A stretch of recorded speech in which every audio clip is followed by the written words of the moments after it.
Ready now for the first of two semifinal heats in the women's 55-meter hurdles, and world and American record holder Stephanie Hightower, now Stephanie Hightower-Lestwich, is in lane 5 and hoping to move on into the final. But to her left, in the middle of the track, in lane 3, Zagorcheva of Bulgaria, lane 4, Oschkenat of East Germany, two of the best women hurdlers in the world, and they are expected to dominate. Hightower-Lestwich falling back. That is Oschkenat of East Germany, who, despite a stutter step before the finish line, easily won the heat ahead of Zagorcheva of Bulgaria. This an event in which there will be two sections in the final, one for the top foreign runners and another for the top Americans. And Evelyn Ashford, I think Stephanie Hightower-Lestwich got left behind.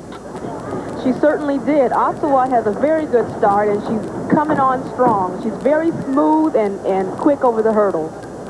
Good point, Evelyn. That critical difference in technique. You can see that the Eastern Europeans just come down off the hurdle so much quicker, and that stutter step at the end as she hit the finish line did not bother Oschkenat at all. An easy victory ahead of Zagorcheva. And on the track, Marty LaCour with Stephanie Hightower. Well, Stephanie, it looked a little close to me at the finish, but you thought maybe there was a false start. I think so. They didn't call it back, so unless they do a replay, unless I file a protest, it'll go as is. So it was a good race. I think I'm a little upset. We had to wait for the Bulgarians. We were a little bit off schedule than what we should have been, and I probably wasn't concentrating the way I should have been. All right, well, there are guests. You have to put up with a few things, but not false starts. Exactly. Thanks. In the second women's semifinal in the hurdles, we will see Jackie Joyner-Kersee of the United States running right next to Yordanka Donkova of Bulgaria, the outdoor world record holder. They are in lanes 3, Donkova, and 4, Joyner-Kersee. This confrontation won't take place in the final because of the split final situation. So this will be fascinating to watch, Evelyn. And Jackie's already demonstrated in Moscow last summer that she's not intimidated by Eastern Europeans. Yes, this will give Jackie an opportunity to work on a lot of things. Her upper body control and her speed. And had she not hit the next to last hurdle, she might have had her. She was right there with Donkova until they reached the next to last hurdle, and I think Jackie may have just caught it with the trail leg. So Donkova finished first in the heat, but that was an experience that I'm sure Jackie Joyner-Kersee will be reliving in her mind. Jackie should be very happy with this race. She made a very good showing against Donkova, who is a very aggressive hurdler, and being next to her helped her work on her form and keep her focused on what she had to do. And there it was. You saw the next to last hurdle where Jackie trailed her foot across the top of it, and that really is what wound up separating her from Donkova. And right now, Jackie's with Marty LaCour. Jackie's eyes are still in the back of her head. She's kind of rerunning that race. You were right there until you hit that hurdle. Yes, the last one I lost concentration. So I'm going to go back to the room and really concentrate on what it's going to take for me to win this race. Well, we talked about the Sullivan Award earlier, and you were going to try to do the long jump and the hurdles here. Did the Sullivan Award and all the excitement this week have something to do with choosing just one race here? Yes, because I've been doing a lot of traveling, and I really haven't had time to concentrate on my workout, and I've been doing a little bit of conditioning, but not really working on the strengthening in the weight room as far as what I would need to long jump. Will be two sections of the final. Donkova of Bulgaria will be favored in one of them. Jackie Joyner-Kersee, sadly, will not get a chance to run head-to-head against her again in this meet. In a moment, we'll be seeing the two-section final of the event, which should wrap up this year's women's overall Grand Prix championship. And if indeed Jackie Joyner-Kersee does what's expected of her and wins that title here and now, she'll add another to the list of accomplishments that make her, for the moment, America's #1 track and field woman. The winner of the 1986 James E. Sullivan Memorial Award is Jackie Joyner.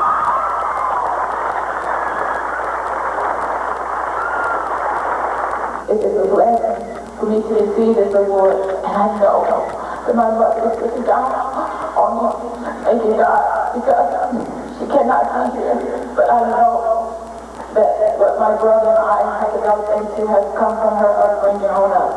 And you guys, you people, have made a dream come true for me. May God bless you, and thank you so very much. Jackie's acceptance speech just 5 nights ago when she won the Sullivan Award as the outstanding amateur athlete in the United States for 1986. Jackie will be in lane 5, and next to her in lanes 3 and 4 in the middle of the track, two top Eastern Europeans, Yordanka, Donkova of Bulgaria, the world record holder outdoors, Cornelia Oschkenat of East Germany.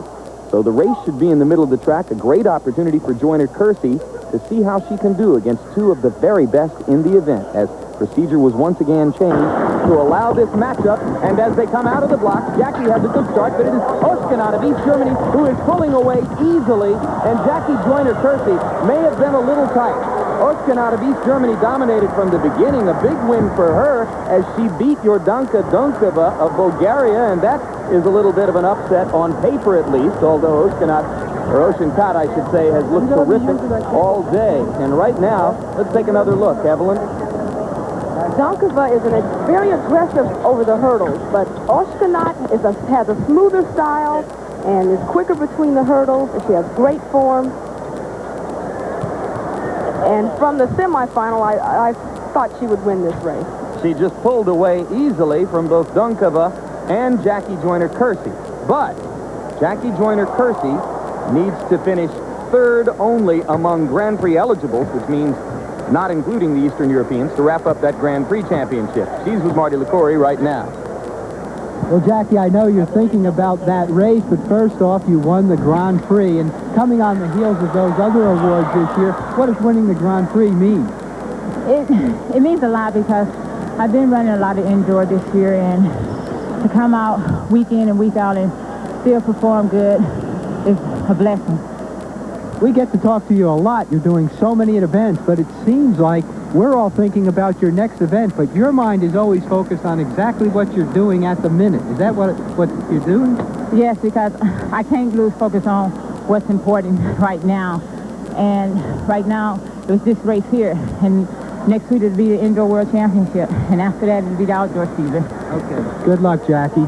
Jim? Thank you, Marty. And we'll take another look, Evelyn. And Joyner-Kersee just didn't get a good enough start to stay with Oschkenat. I think the pressure got to her in this race.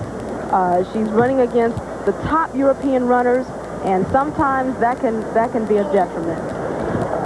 Now for the second section of the women's 55-meter hurdles final, and all eyes are on that woman, Ginka Zagorcheva of Bulgaria, probably only one in this section with a chance to best the time of Oschkenat, who won the first section. Zagorcheva is in lane 3. Stephanie Hightower is a 5-time winner of the event in lane 2, and Hightower gets a good start, moves ahead of Zagorcheva, and as they approach the tape, I think Stephanie leaned in and got her. And that's a big effort for Stephanie Hightower-Lestwich, recently married, who was flat as a pancake in the trial.